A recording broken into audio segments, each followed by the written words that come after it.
Hi, my name is Ted Ross, Chief Information Officer at the City of Los Angeles. As you know, we live in a world full of urban challenges. From traffic congestion that takes our time and pollutes our environment, to natural disasters that threaten the safety of our communities. To address these challenges, Los Angeles looks to smart city technology. Los Angeles looks to smart city technology that can positively transform our urban environment. Now let's move to the US city of Los Angeles, which is dealing with devastating wildfires. 5 people have been killed, 130,000 have been evacuated, thousands of homes have burnt to the ground, and firefighters are struggling to contain the blaze. By some estimates, the total damages are worth $57 billion. That makes it one of the most expensive disasters ever recorded. At this point, the priority should be dealing with the tragedy, but US politicians are mired in a political battle. As Los Angeles continues to burn, they're fighting over fire hydrants and debating whether they had enough water. Our next report tells you more.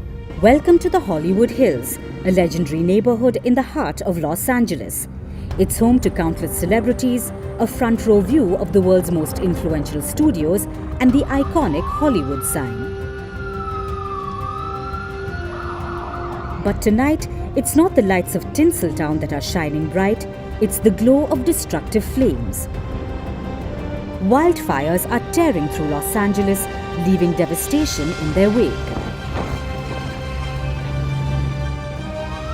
The Hollywood Hills now stand directly in the line of fire.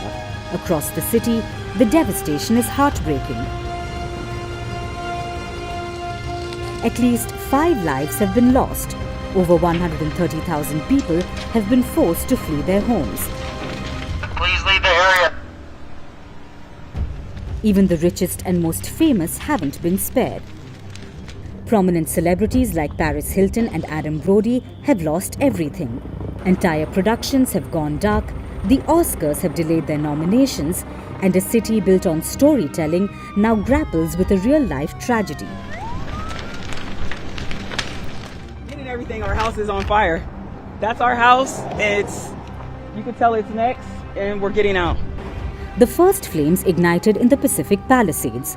Within hours, the inferno spread to 4 other areas: Pasadena, Sylmar, Hollywood Hills, and the Acton region. Only one fire has been contained so far. The others continue to ravage the city. Fast-moving flames, fanned by powerful winds, have leveled 1,500 structures.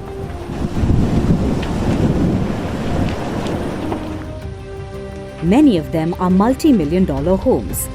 Officials are calling it the worst fire in Los Angeles' history and possibly one of the most expensive disasters ever recorded.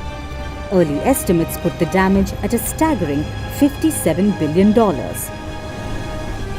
Well, it's kind of sad, I mean, everybody's lost, not just this community. The community next door, I'm sure all the people up there have lost everything.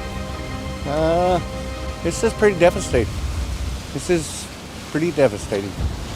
I don't think LA's seen anything like this before. What's gone up in flames? I can't believe I'm standing here. I broke every blockade to get here. It's just so sad. Excuse my language.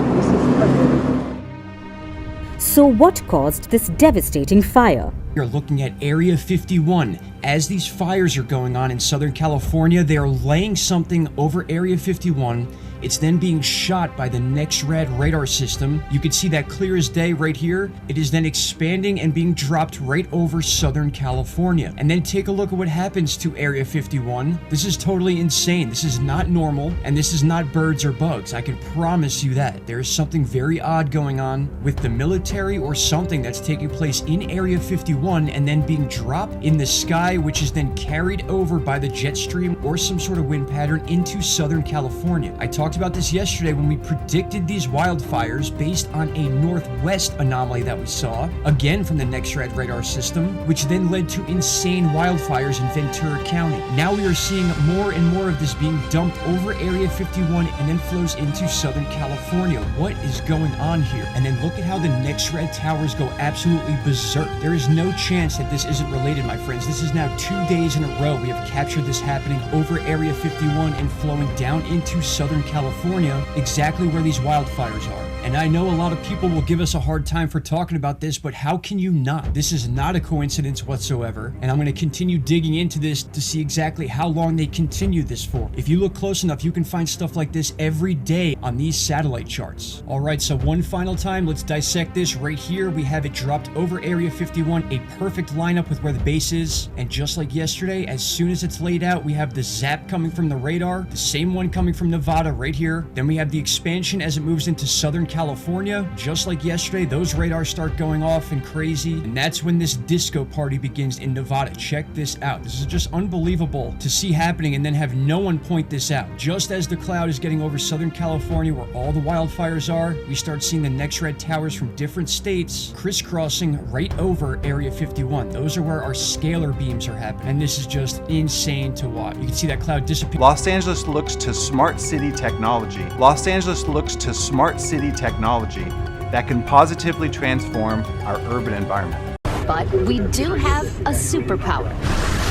Straight out of science fiction's X-Men: The Last Stand. It's called weather modification, or cloud seeding. We can't create the cloud. There has to be an existing storm system. We just give it a bump. Yeah. Garrett Kamens heads up one of the largest cloud seeding companies in the U.S. Has the desperation in the mega drought made the interest in cloud seeding skyrocket? Oh, definitely. There are currently 42 cloud seeding projects across the American West, like this one in Utah, where they take planes like this with flares attached. They fly right into the storm and send microscopic particles into the cloud. Particles that act like magnets for water droplets, bonding together until they are heavy enough to fall to the ground as rain or snow. Is it gonna rain in Dubai today? Just so I know. I have to drive back from Abu Dhabi to Dubai. No. It's not raining. It's a sunny day. The UAE government invested more than $20 million in research to start a process called cloud seeding. The UAE performs around 1,000 hours of cloud seeding a year, and it's all controlled by this building in the National Center of Meteorology in Abu Dhabi, where they track the whole process. Now, the most amazing thing is that that cloud up there, which was generated by the engine, is just a mixture of hydrogen and oxygen. It's water vapor. And in about an hour's time, someone in Mississippi is going to get wet washing. It will actually rain.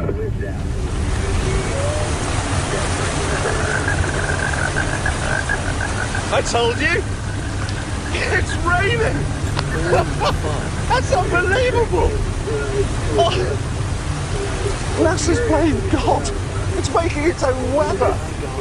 Ginger, next week, ABC News is kicking off a new series for Earth Week called The Power of Us, People, the Climate, and Our Future, and you'll be reporting on solar geoengineering. Can you break that down for us? Yes, and so this is something that people misunderstand quite a bit. Basically, we have engineered our atmosphere already by emitting greenhouse gases. That has warmed it. What this is saying, and we've known how to do this for a long time, it's just we haven't yet done it, is that we could engineer clouds, put mirrors in space. There are a lot of different ways that we could reflect sunlight to cool us and create kind of a Band-Aid of sorts. Now the claims are getting even more bizarre. Congresswoman Marjorie Taylor Greene, a congresswoman of Georgia, is now saying the federal government is literally controlling the weather. We're controlling the weather. It's beyond ridiculous.